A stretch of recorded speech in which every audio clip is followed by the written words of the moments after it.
1, 2, 3.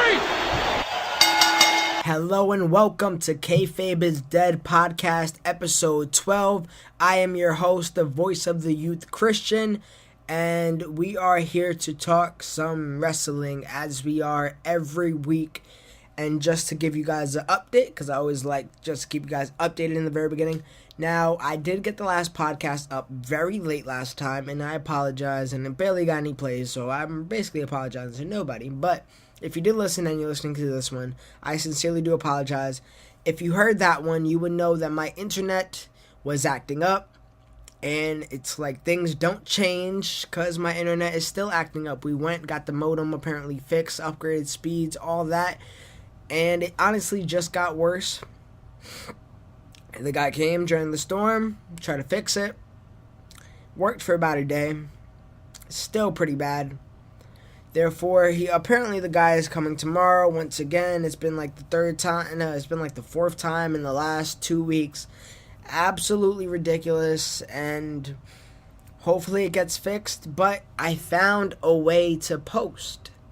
So, see what I go to school, obviously, and so I decided to, you know what, let me try to post these podcasts and videos that I had to go on the YouTube as well on whenever the day I posted them. I do not know off the top of my head. It was Monday, actually. I do know. And little did I know, the same podcast that takes me 20 minutes to post on Soundcloud over here, and an hour and a half to maybe even 3 hours sometimes to post on YouTube, which is absolutely ridiculous, by the way. I tried to do it over there, and guess how long it took? YouTube, maybe 40 seconds. SoundCloud, about 10. Absolutely ridiculous. Internet speed, I need to get whatever the hell they got, because their shit is fast.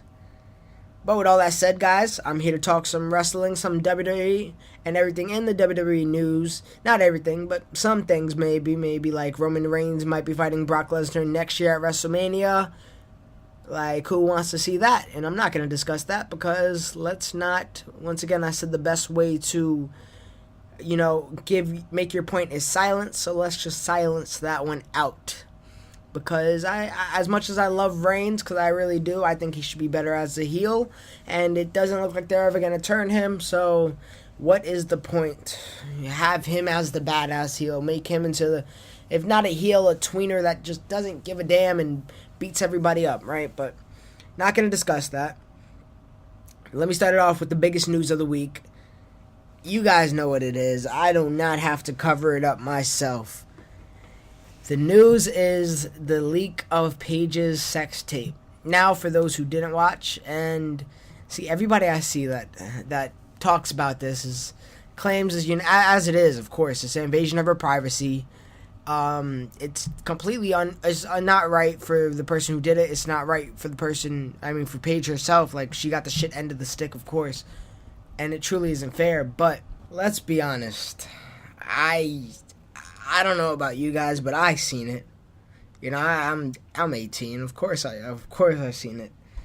It was as soon as I heard about it, first thing I looked up, and it's me being an asshole. I totally, looking back at it now, I understand entirely that's somebody's invasion of privacy, but it's just, that's the way the internet works, and I'm not proud, but yes, I've seen it. And if you guys did see it, not trying to promote anything or whatnot, but if you guys did see it, you'll find, you might recognize a few people in it. It stars Paige and the NXT Women's title, and Xavier Woods and Brad Maddox, who I do not know anything about, so I can't really discuss Brad Maddox, but I can discuss Xavier Woods. And so for those who did not see it, she was basically getting double teamed. She was in a tag team match with Xavier Woods and Brad Maddox. It was a 2-on-1 handicap match, and apparently they had 2 cameras set up. It had to be, right? So yeah, she had a 2-on-1 handicap match. It didn't show the ending. I don't know the winner, but she also defended her NXT Women's title belt, as one would say, and I don't know how to basically cover up this ending of, the NXT Women's... Alright, well, something happened to the NXT Women's title. Let's just say, as Paige was on her knees. I don't know, maybe she was doing a pin count. But, let's discuss it for a few minutes. I mean, this episode is going to be long, just letting you guys know. Well, Paige, first of all, you got a lot of footage. And I'm sure there's actually more, because the way the video was cut up, it seems like there's a bunch more. So let's hope they don't come out. And what does this mean for Paige? That's the question. Should she be fired? She shouldn't be fired for having a sex tape, if that's what we're asking. Should she be fired for the whole title situation? That might be another story.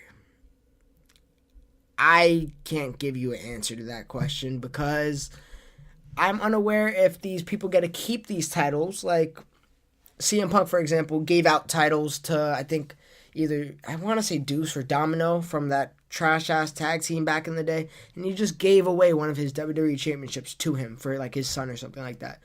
So I don't think, like, this title is just one thing. I feel like they get to keep it as, like, memorabilia almost.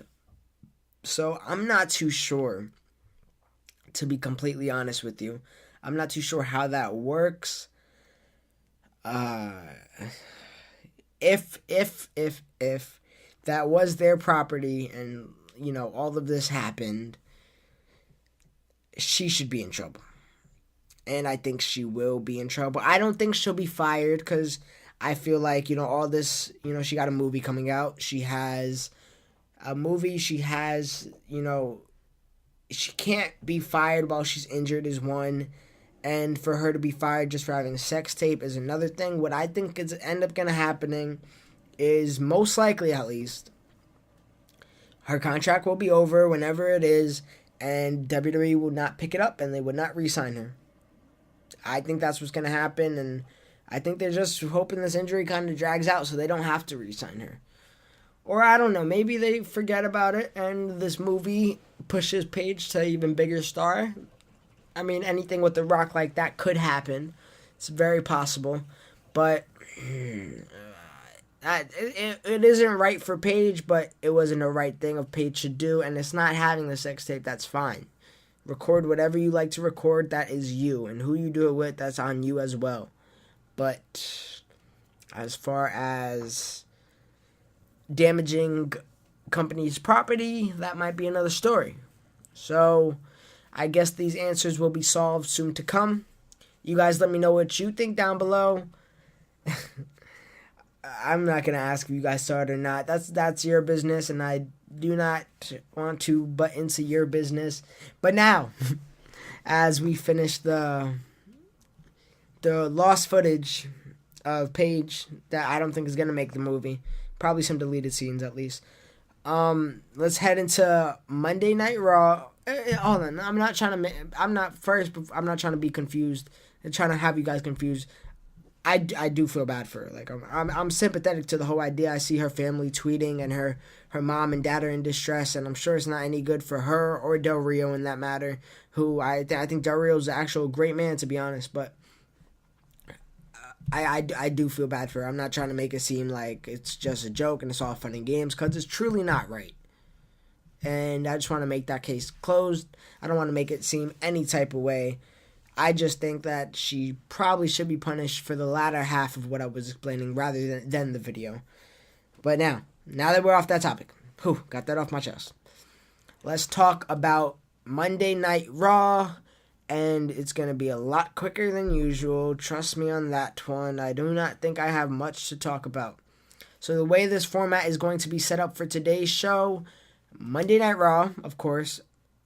Tuesday Night Smackdown, of course. Update on so after Smackdown, after I talk that Smackdown talk, after I lay the Smackdown upon us, I will be discussing the problems with WWE. I think I have 7, and how to fix them, because I think I have a lot to talk about.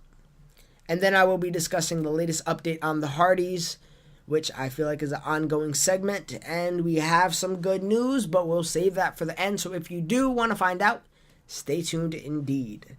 All right, so now again, guys, no internet. Not really internet, at least. It's very slow and it's not going to work. So I couldn't see Talking Smack. Couldn't see 205 Live. Lucha Underground came out. It's on Netflix. Lucha Underground is on Netflix. It came out, and I'm on like episode 3 because I can't even watch it. I think I'm on episode 3, maybe, if I'm lucky. But how Raw starts. Foley comes out reading index cards saying he is going to take a leave of absence. It's clearly scripted by, the authority figures. Basically lashes out and says, "This is bullshit. I'm Mick Foley. This is how they treat me, la la la." His mic ends up getting cut. Stephanie comes out, basically says, "You know what? You're not taking a leave of absence. You're fired," in that epic Vince McMahon voice. And then Zayn comes out to defend Mick Foley.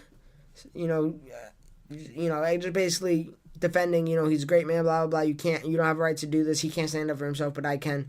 And Stephanie was basically like, "You know what? Zayn, you're not in the position to talk. Like, who the hell are you?" So to punish him, she put him in a match with Samoa Joe. Another match with Samoa Joe that they could have done better. And truthfully, I'm going to leave it like that. Nothing really incredible to mark, to be honest. Samoa Joe won with a coquina clutch. And I'm just wondering at this point, is the Muscle Buster still a thing? What are we doing? I heard one mention of it back where I don't know when, actually. I don't know when I heard it, but I remember hearing it. Is this a thing? Do we have a Muscle Buster, or are we not going to use it for some reason? I understand he injured Tyson Kidd. Okay, but that was how many years ago? In NXT, he went the whole thing without injuring anybody. I just hope it's still there because I love that finisher. Mick Foley basically walks out the arena, shaking hands with people, Cesaro and Sheamus, saying, "You know what? I knew it was a good idea to put you guys together," and they were like thankful and everything. Thanks. She hugs Bayley. Thanks all these superstars, and then after she hugs Bayley, who does she see? Triple H himself in the flesh. And very funny, he says, "Have a nice day." The old Mick Foley saying. Next, we had Dr. Kevin Wilkes, who basically, to give us an update on Rollins' injuries, said Rollins re-aggravated his knee. He's going to be out for several months. I always say it like that, month. I can't say that shit. I used to have speech problems as a kid. And I don't know what exact ones I would mess up, but for sure, I couldn't say sweater. I would say shredder. So, I'll be like, "Ma, can you pass me my shredder?" She'll always make the joke and pass me the freaking paper shredder because she's a jerk. But never mind. This is not about my personal issues growing up as a child. This is about WWE, I assume. But he basically said that Seth Rollins will be out for several months. No doctor would possibly clear him for Mania. Only thing that saved him was his knee brace. So keep that in mind. Now, we had Charlotte versus Dana Brooke. Dana actually surprised me in the ring. She delivered about 85% of the offense, and Sasha ended up winning by a boot to the face. But Dana Brooke surprised me. I think this was a good step for her to go back to NXT, and maybe she could do something there, truly progress, and I don't think she should be on the roster again. Okay, get Nia back up. Have her face the Peyton Royces, the Liv Morgans, the Billie Kays of NXT, and let her truly improve and build character. Without her, just like this show, without her having to tail off of anybody, any heel. And if she was to tail off of any heel, Emma is supposed to be coming back, right? I didn't see a promo package for her, but I don't think she's going to come back, so maybe after Mania, hopefully the day after. Even though it's bullshit, she already came back. Maybe she could be, her little bodyguard once again, her enforcer. Now we had one of the best segments of the day, of Monday Night Raw, the highlight reel with Kevin Owens, who wasn't really there. It was basically just Chris Jericho going over Kevin Owens being a fan of him having a t-shirt on as a child when he was 16 years old, him hitting up Chris Jericho saying, "Hey man, any tips? I'm trying to make it last in this business. I'm not trying to step on anybody's toes and whatnot." And Kevin Owens interrupts the highlight reel to attack Jericho after Samoa Joe caused the distraction coming from the front. Kevin Owens comes from the back, lays him flat, and then rips up the list of Jericho, the most over thing in WWE as of now. The list might be gone. Is it gone forever? I don't know. We'll find out. Now, Perkins versus Kendricks. Another minute match back to cruiserweights, so I guess this is what we're doing again. He then calls out Akira. He says he stole his passport. Plot hole in the whole storyline is he stole his passport last Raw, and he said Akira Tozawa is stuck in Japan. How'd he get there? I don't know, maybe he was in like somebody's luggage or something in that case. But in that case, why wouldn't he just use somebody's luggage to come back? This is WWE storyline for you. Plot holes exist, so I don't know what more you can expect. Just very sad that a feud that used to be for the championship lasted a minute and a half. But that's Cruiserweight for you on Raw. If I don't sound too happy, it's because I'm not. Next up, we had Stephanie announce if Nia beats Bayley, then it'll be a fatal 4-way. Nia then fought Bayley, Nia Jax, and Nia won. Crowd wasn't having it. I wasn't having it. Match would have been more suited as a triple threat. Now, once again, how I said last week, Nia should not get a shot.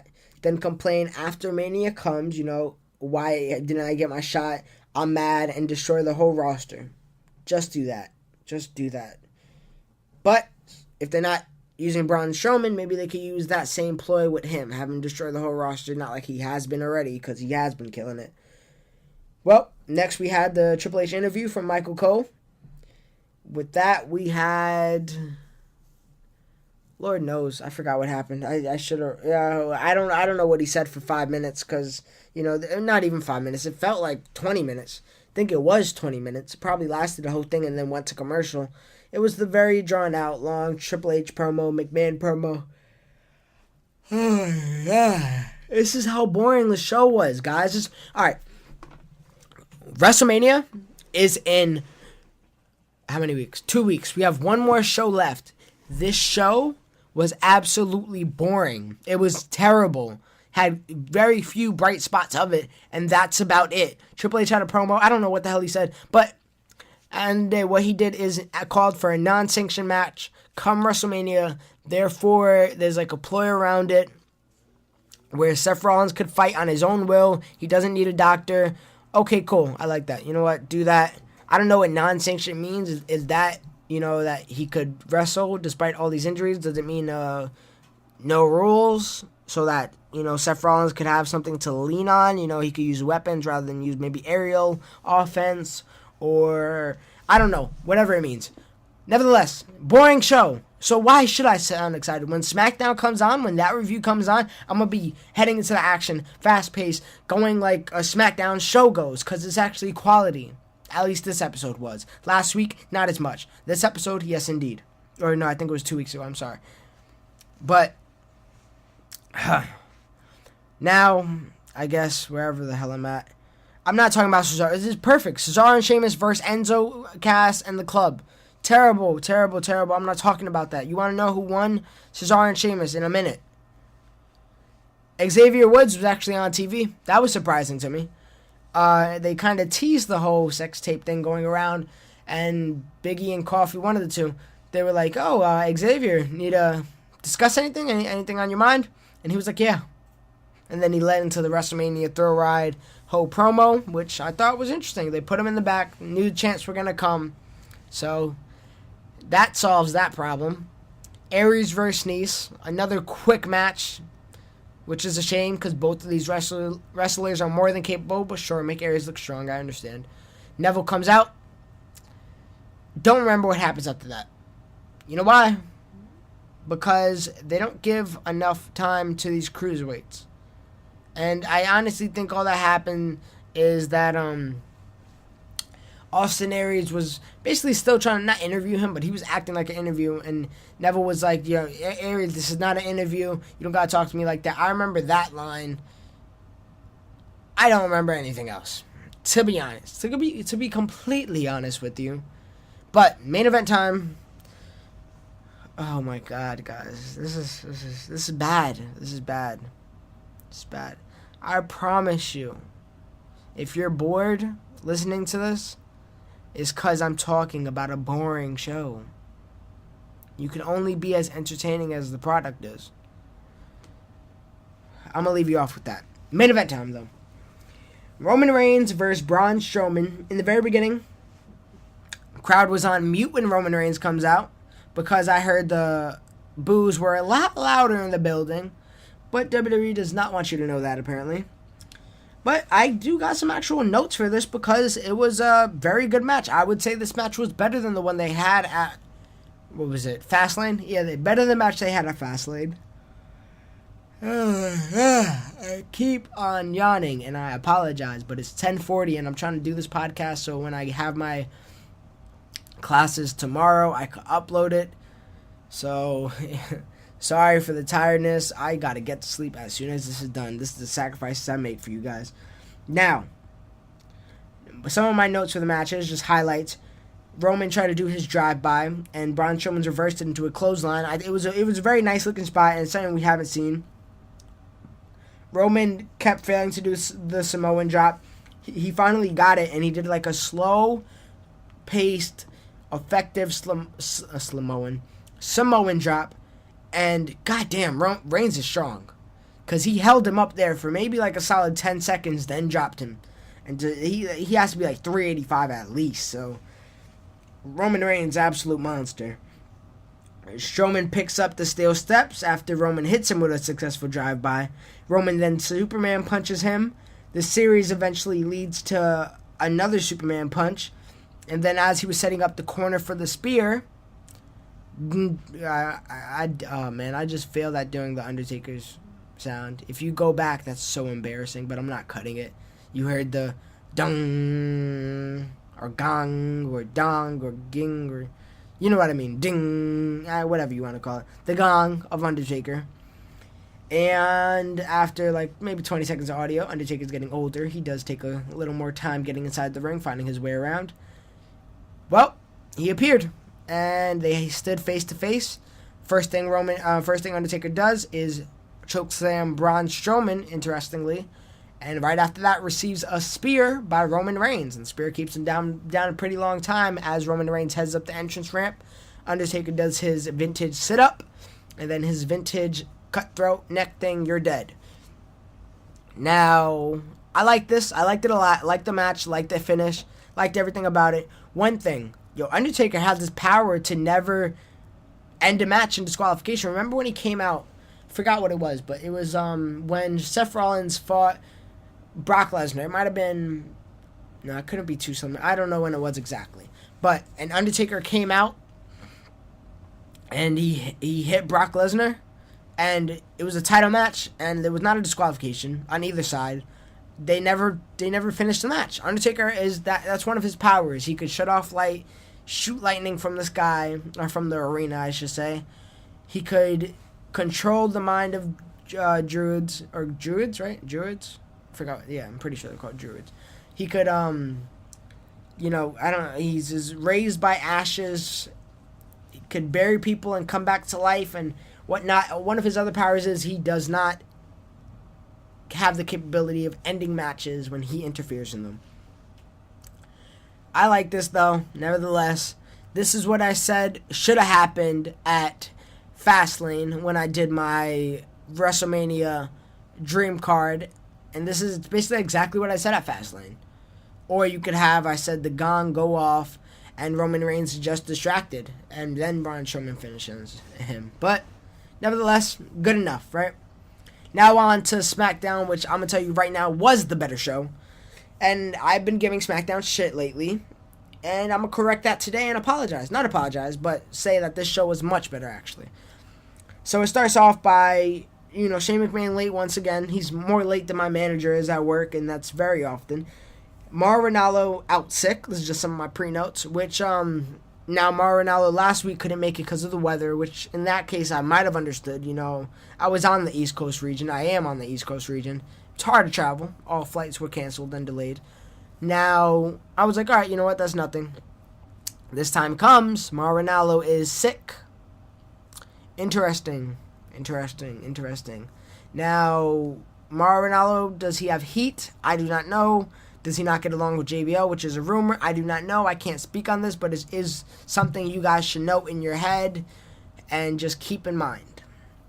AJ Styles starts by cutting a promo saying, he's untouchable. He can do whatever he wants. And matter of fact, he's going to wait for Shane McMahon in the parking lot once again. Now, he waits the whole day, indeed, and, constantly waiting. And then at 9:50, still while he's waiting, AJ Styles gets juked out. A limo comes, Shane McMahon apparently coming there at 9:50. And it's Rhino and Slater. Why are they coming at 9:50? I have no idea. What do you have to offer to the show with 10 minutes left? You could ask, I forgot, is he grandma's favorite grandson? It was something like that. Maybe I just made that up. I don't know. If it is, that works. But I don't know why they arrived so late, but this all was a ploy because Shane O'Mac was already in the ring. So, AJ Styles, who talked like a badass and said he's going to ruin Shane McMahon again, then comes to the ring, takes his long-ass time, longer than Goldberg does, damn near longer than Undertaker does, gets to the ring and apologizes to Shane McMahon. Says, I'm sorry, I got ahead of myself. Let bygones be bygones. Tried to offer him a handshake. Shane McMahon, with his rabbit punches, started beating up AJ Styles, started attacking him. Those punches gotta go, man. I hate those goddamn punches. AJ Styles could throw a punch and make it look believable, but Shane McMahon, I don't know how hard it could possibly be. Your speed bag work is absolutely terrible. And work on that, please. But AJ Styles was having the upper hand for a little bit. Then it kind of kept going back and forth. It ended with Shane McMahon hitting AJ Styles with the monitor and putting him on the table. Then he climbed up to the top rope and did the Shane McMahon, Shawn Michaels elbow drop from the top rope to the table. Beautiful spot indeed. And Shane McMahon had the upper hand as the episode went to black. So, now I like that. I like the fighting at least. But as far as AJ Styles not regretting, but flipping on everything he said, kind of bugged me out. And to be completely honest, for that alone, I did not like this. AJ Styles looked weak, and he's a heel. I understand, he should do heel tactics. But as far as going back on his word and completely acting like a different person, unless he was to backstab Shane McMahon, I think I would have rather that, Shane McMahon AJ Styles putting his hand out and lying about it than attacking him then. I don't know. I do not know. But as far as what they showed us, we could only see as far as the TV screen gives us. I did not like that. I do like everything that happened after that, but as far as that, I did not like. Now, we had, to start off the show, Usos defeating American Alpha, put on a hell of a match, and we have new SmackDown Tag Team Champions. You know what? I love American Alpha. Love them dearly. Think they're great wrestlers. Think they're great characters, and I think they cut great promos, as seen on NXT. But title did not work in their hands. I think we know that. And I think that giving it to the Usos was an absolutely great idea. And I honestly think the Usos are the best thing that tag team division could use right now. You should have them destroy all these teams until one is built up better. Whether we get Revival on the main roster, if they're on SmackDown, well, that can't because of two heels. But, yeah, you know what? Put them on Raw then. But Usos and a Revival match would be really good. But the Usos character in itself, I love them. So, you know what? Good for them. Have them destroy the whole division. But keep American Alpha strong at least. Because American Alpha needs to do something. If we could switch Cesaro and Sheamus, put them on SmackDown. Oh, you know what? The Club. That's another heel. Or the New Day. We already had the New Day. Enzo and Cass could work. I do not know, to be honest. It's hard. I feel like all these tag teams face each other. Correct me if I'm wrong. Enzo and Cass and Usos faced each other. No, they have not. Because Usos were not heel back then. If Enzo and Cass were on SmackDown, which I don't think you should have New Day and Enzo and Cass on the same roster to begin with, but if they were on SmackDown, That would be something that could work. But I do think they're going to win the championships very soon. And I heard New Day's coming to SmackDown. But do we want to see New Day's versus Usos again? Even though it's going to be roles reversed this time? I don't know. It's just thoughts roaming in my head while I'm on air. Next up, we had the funniest thing of the night. Miz and Maurice parodying, whatever the term is of past tense of parodying, whatever. Nikki Bella and John Cena's relationship and like the whole Total Bella show or whatever the case is.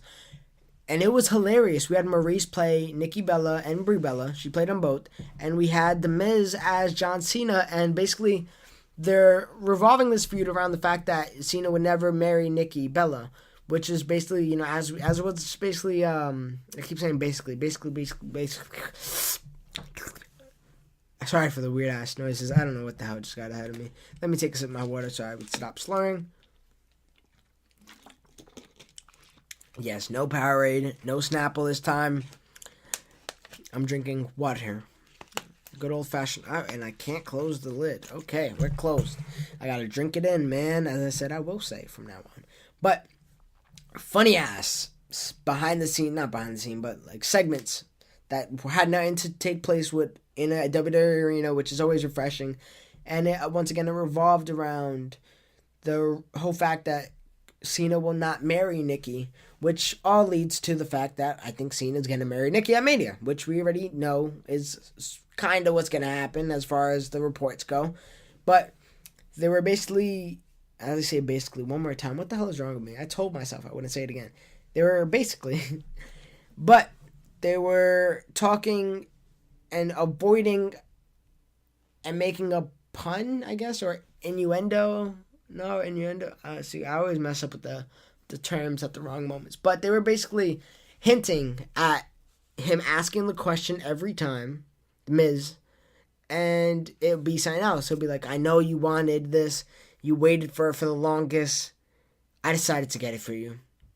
DDP Yoga, which that one I found the most hilarious. And then he said, I'm going to pop the question, and he literally popped the balloon that had the question on it. That shit was hilarious. I ate that in. This is really becoming a great feud, and you know what? This is just Miz doing great work once again. And I'm very excited for what the future holds for The Miz. I hope he could get another world title shot, and I never thought I'd be saying that again. Now, another great match on the day. Baron Corbin versus Randy Orton. And good match, you know, for the first time ever, they put on a great match. I'm not saying great, let's just keep it at good. It ended with Ambrose distracting Corbin for the win. So Orton could win. Oh, goddamn. I keep messing up, but whatever. Ambrose distracting Corbin so Orton could get the win. That sounds a lot better, doesn't it? Now, I like the little head nod of appreciation he gave to Ambrose after the distraction. I do give that one thumbs up. Now, after Orton won, he got interviewed by, I don't know if it might have been Renee Young. I don't really remember, to be honest. He got interviewed, and not Bray Wyatt came. It was a whole bunch of people in the sheep mask. I think they're sheep, right? In the sheep mask, looking like Eric Rowan's, to be honest. And then they kind of engulfed Randy Orton and started beating him up. And eventually Bray Wyatt came out. He said some demonic voices, some weird exorcist-like voices, and he had I don't even know how to describe it, something with a cross on it. But yeah, and that's what happened, and I thought it was cool, and it was good. It was to progress their feud, and I don't mind it at all. I cannot describe what they did, not really. I would say watch for yourself, because how can you ever describe what Bray Wyatt does? It's just some weird Bray Wyatt-y shit. That's exactly what it was. Now we had Fandango versus he also said that, I'm sorry, before I forget, he said that Sister Abigail was his only flaw. In the fact that he exposed his flaw, it only made him stronger. So, noted. Next up, we had the match we've been dying for, a match of the year contender. I don't know why they didn't save this for Mania. Fandango versus John Cena. Dun, dun, dun, dun. Now we had Breeze come out as Nikki Bella, or Nikki Breeze, or what they call them, Breezy Bella, which I got a kick out of. I thought this was another great segment, to be honest. Way to utilize everybody in there. Now, obviously, we know Fandango was going to get squashed in 2 seconds, and that's exactly what happened. And Fandango was giving him tickets for John Cena's outfit, which is always atrocious. We don't need him to tell us that. But I do think this whole Fashion Police gimmick, if they were done right, could work out. If Chris Jericho could get over a damn list, I think they can do this as well. I'm not saying they have the charisma of them, but they do have great charisma. Tyler Breeze doesn't have great charisma. Fandango doesn't have great charisma. I definitely think they can make this whole ticket work. This whole, the ticket, because they have shitty outfits. And, if they ever break up, I think maybe it could be broken up through one of them giving a ticket to each other's outfits. And that's kind of like how Kevin Owens put Chris Jericho's name on the list. It's just very mid-cardy, which is fine with me. I think this could do something for SmackDown. So, utilize these people, because Tyler Breeze is an asset in NXT. It was an asset in NXT. And you guys have wasted all of his talent and potential. They lost by getting stereo finishers from Bella and Cena once again. Fandango ended up tapping out to the STF. Good stuff. There was a match with the woman, and it was I think it was Natalia versus Becky Lynch, or something. Oh my god, I keep yawning, and I'm very tired, guys. But I'm trying to get this going for you guys. Something that ended up to be a brawl. I'm not going to talk about it because it's nothing. I didn't feel any way about it. I don't have any emotion towards it. So that's my thought on that. Overall, SmackDown is the much better show for the week. But needless to say, this doesn't mean WWE does not have its fair share of problems. And now, that's what I'm going to get into. I like to do new things on this podcast. So, buckle in. Be ready to hear me. I don't know what I'm going to call this. I know when I do, list, I'm going to call it, You Just Made the List. Maybe that's too generic, but fuck it. That's what I'm calling it.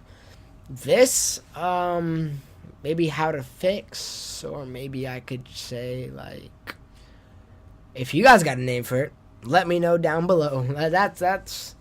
I'll name this later. That's what I'm going to call this one.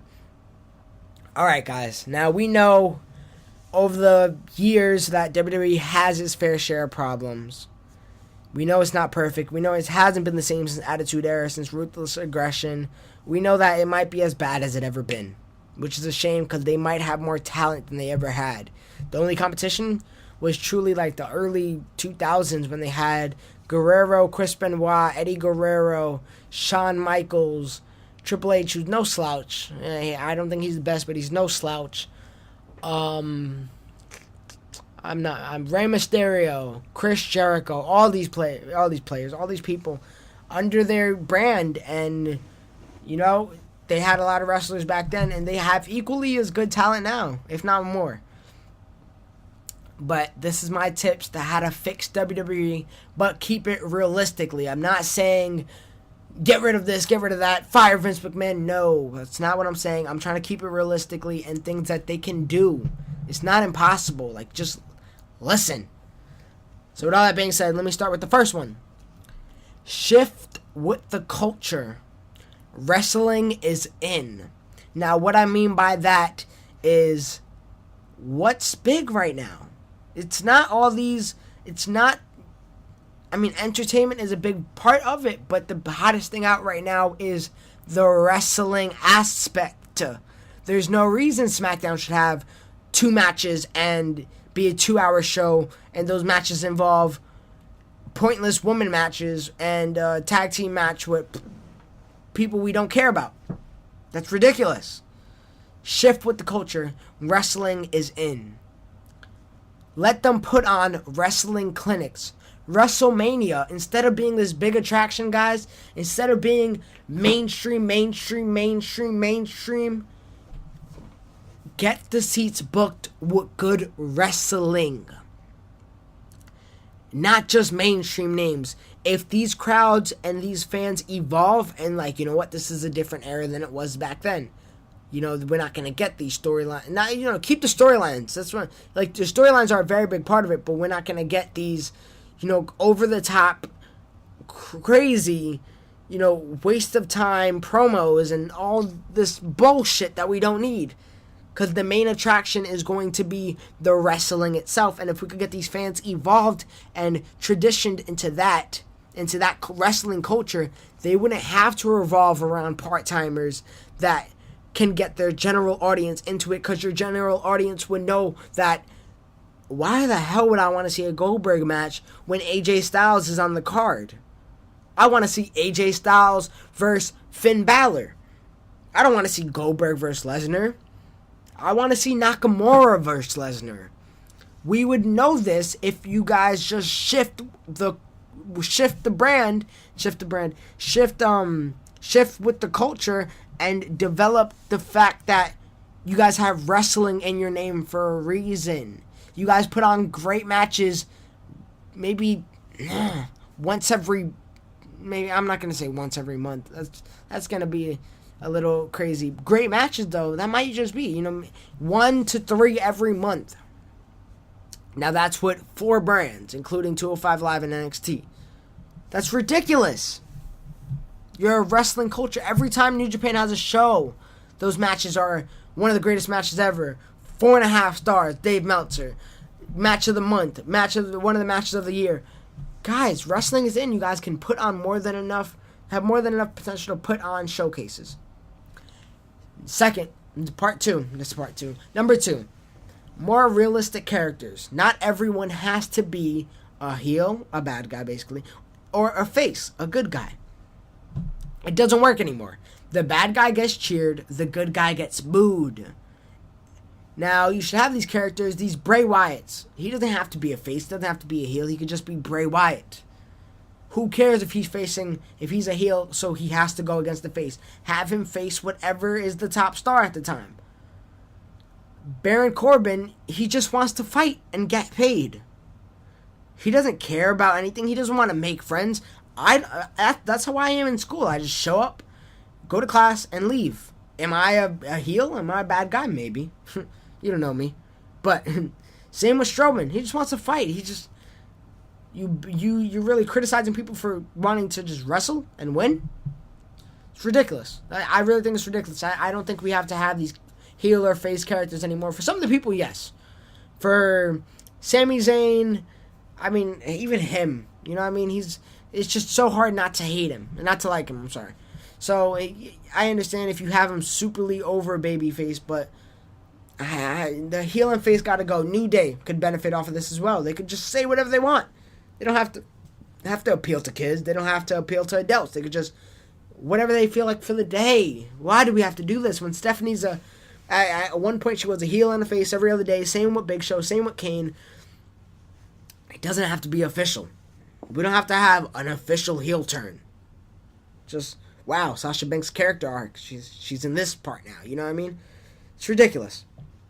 Speaking of Stephanie, keep her in the back. Triple H, give him some power. Not saying put him on shows. Put him on screen. Give him some power, Vince. You don't have to give up your whole thoughts of the brand. But there's no reason that I guess there is reason that you should have the end-all, be-all decision. But you got to understand Triple H is doing something with NXT, and he has people talking. There's a reason they are falling in love with Finn Balor, Shinsuke Nakamura, Samoa Joe, Glorious Bobby Roode, American Alpha, all these talents, because Triple H is doing a great job showing their story, building them up, making a full-on character progression, character arc, having the wins feel, meaningful, maybe. So, Vince McMahon, maybe give Triple H some more power. Maybe you should understand that he is in his groove right now, and you're a little bit out of touch, let's say. He has more control of SmackDown, and it's by far the better show. You had him try NXT, he succeeded. You need to understand you lost touch, and right now Triple H has it. And in decades, the same thing's going to happen. Triple H will be out of touch, and somebody else is going to have to take the torch. Who's it going to be? I don't know. I can't predict the future, but we got to understand when the torch is needed to be passed, and right now it's needed to be passed. Number 4, build your champions better. I'm not going to talk too much about this. It's self-explanatory. Losses on TV does not benefit them, and we see them as weak. Kevin Owens could have been a great champion. Instead, he was an okay one because he was, for the most part, a chicken shit heel that just needed Chris Jericho. As soon as he was about to lose his championship, he became a badass once again as soon as he cut Chris Jericho off. Why we had to wait to the very end. Seth Rollins, chicken shit heel champion, had one of the worst runs I can recall. I hated that run. Every win he had was through cheating. J&J Security, Triple H, this or that, this or that, this or that. We can have champions that are heels, which, I mean, if we get rid of the whole heel or face dynamic, we wouldn't have to worry about this. But we can have champions that are heels win just by winning because they're good.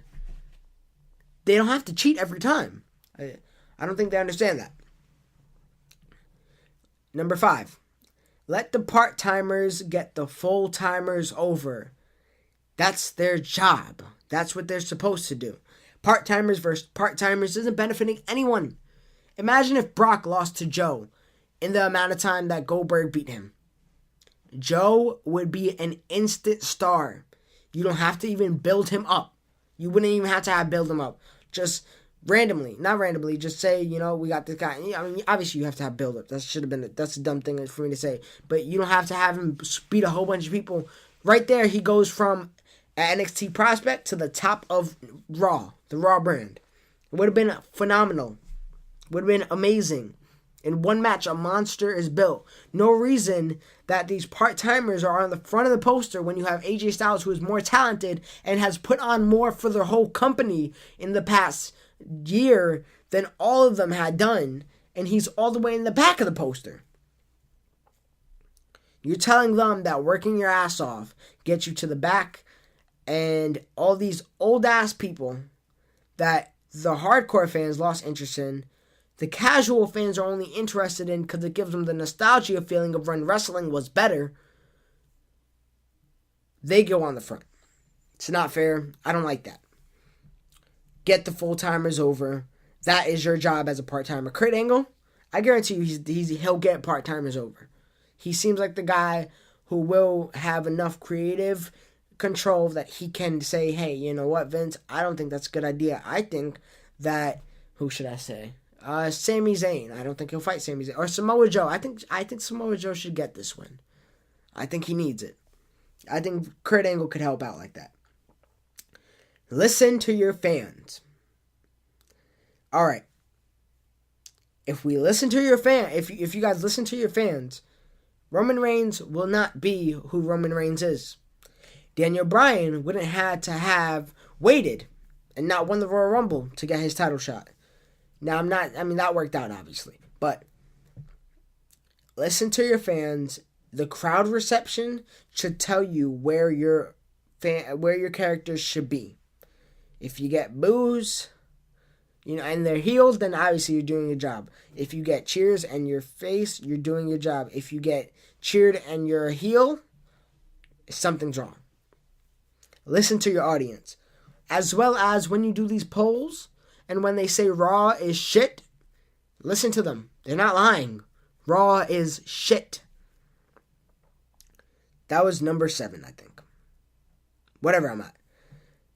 Less is more. That's my next one. These collab pay-per-views, all these pay-per-views a month are not working.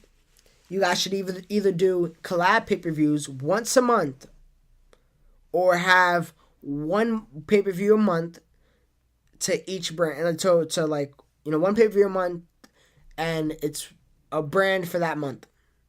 That's just, I don't know if you guys can understand what I'm saying. January, Raw had the pay-per-view. February, SmackDown had the pay-per-view. WrestleMania is March, so, it's kind of April too, but, you can take that, maybe they take that month off because it's very at the end of March, whatever the case is. WrestleMania, joint. May, SmackDown, whatever, Raw, as it continues. It makes the big four feel more special. And that's another thing. NXT, when they have a pay-per-view, which they have quarterly, it feels special. They have grand entrances, and that also should be happening on these big four pay-per-views. They have grand entrances. They have, phenomenal showcases and matches, and the build is incredible, and that's how it should be for these big four pay-per-views. Now that, if you have one pay-per-view a month, the storyline wouldn't feel so rushed, because, it feels like, all right, we're just trying to just kick it to the next storyline. We're trying to get to here, and we're not really focused about right now. Or, you know what I mean? You could have 2 months for each brand to develop their story, because they'll have one pay-per-view every 2 months, basically. Each brand gets one pay-per-view every 2 months. So you have more time to develop your story, so we're more invested, as well as when the Big Four comes, the show is filled with less filler. You have 2 brands, therefore you take the brand's best storylines, put them on one show, and the card is absolutely amazing, and you're like, you know what, I don't know which match I'm most excited for. I don't think there is a match I do not want to see. That's how it should be. Now, last one. It's not a big thing, but it's a simple thing that they could fix. Announce team. The 2-man booth was on SmackDown last week, and it was perfect. Absolutely perfect. I would have not traded that for anything. I wish that David Otunga was trapped in his trailer filming the movie again. I wish he couldn't make it for the weather. I wish he got sick. I'm sorry, David Otunga, but fuck your announcing. You're terrible. I guess, I wouldn't prefer JBL and Tom Phillips. I would prefer JBL and Mauro Ranallo, but I'm cool with JBL and Tom Phillips. I'm absolutely okay with that. I'm cool with that. And then for Raw, Michael Cole and Corey Graves. That's fine with me. Byron Saxton, get your ass to the back or go to NXT. I'm completely fine with that. The 2-man booth works perfectly. It was the staple of the Attitude Era, staple of most of the Ruthless Aggression Era. I think, if not all, it had to be all. JR and Jerry the King Lawler still sits in my friends' brains to this day. We'll play anything, and then for some reason somebody would say, "By God, Jerry, by God," or this is hotter than barbecue, whatever. You know the shit JR was said. Speaking of JR, you know what? That's the end of that. That's it. And I think now that I already mentioned it. With all that being said, guys, that's how I think they could fix WWE, and I don't think it's that hard. I think it's some simple steps that they could do, and they just got to understand all of these, and they just got to get it out their head that this company, by doing all the things that they usually do, though money may be higher than ever, they're losing fans. They're making me feel less passionate about this sport, about this entertainment, about this show. And I'm one of the biggest wrestling fans that I know myself. I probably am. Me or EJ. And it's truly a shame. And I know they're losing EJ right now, because EJ's not really watching. He will when he gets to the show, by God. This podcast, I should say. But that's how you fix WWE. Listen to your fans. Listen to me. I know you're never ever going to hear this. I know you're not going to fix shit. But I'm always keep this hope in my head. And it's always going to give me something to talk about. Now to the next topic, now that I already mentioned it. Jim Ross, unfortunately lost his wife today, his partner. My condolences to him, to his family, to her family. It's truthfully sad. I mean, we get a wrestling death every week, and although, she wasn't a wrestler, she has a connection to one of the greatest voices in wrestling history, and to me, I grew up with him. I know everybody likes to say the older announcers, but I grew up with Jim Ross, and he is the greatest announcer that I ever heard, and the most memorable one by far. So condolences to you. Keep your head up. I mean, you're obviously not going to hear this, but I just want to put my good spirits over the airwaves. Now, for the final bit of news of the day, and I kept this podcast over under an hour. At least I'm going to try to dearly. Well, yeah, there's nothing really to talk about. Hardy's offered WWE contract. All looks all intentions, all purposes, it looks like they're going to sign. Excited, will they have the gimmick? Will they not? Most likely not. I don't think they are.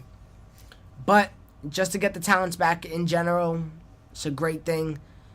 They could be thrown on SmackDown. I would love that. They could be thrown on Raw. I would love that. I don't care where they go. Put them as single talents. Put them on a team. Doesn't matter to me. I see infinite potential in them still to this day. That was my weekly Hardy update. Oh God, I'm getting yawny. I'm getting hiccups. I'm getting everything. Time for me to end this podcast, isn't it? Do you guys want the Hardys back? Do you think they should just do an independent run? Do you guys agree with me on problems to fix WWE, on ways to fix the problems of WWE? Do you guys have more? Comment them down below. Do you guys disagree with me? Comment them down below. Comment what you disagree with. What you thought of Raw, what you thought of SmackDown, what you thought of Paige sex, not what you thought of it, I should say, but what you think of Paige in general. Do not tell me what you thought of the Paige sex tape. Please, I'm not trying to get in trouble. With all that being said, guys, thank you for listening.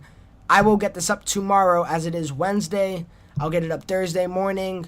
Thank you guys so much. You can catch me on YouTube, SoundCloud, iTunes under the name AllOfTheAboveEnt. This is episode 12. It's already episode 12.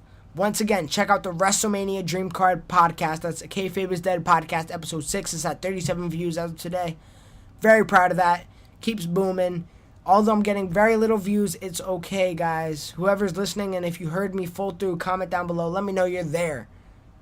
Ask me a question. I promise you I'll answer it. How about that? With all that being said, thank you for listening. This was I was going to close it off very weird. Anyways, this is how I'm closing it now, officially. I am the voice of the youth, Christian. Thank you guys for listening. Damn, that was awkward again. I suck at these endings. Maybe all of this makes the podcast better. With all that being said, I always gotta end it with that at least. With all that being said, guys, I hope you have a good one. Oh, I didn't do my patent. How are you guys doing today? I'm not too bad myself. But you know what? How am I doing today? I'm tired as fuck. So, with all that being said, for the last time, you guys have a good one. Have a good weekend. Enjoy the road to WrestleMania, because I am on the fence about it. A week left. Stay tuned. Thank you.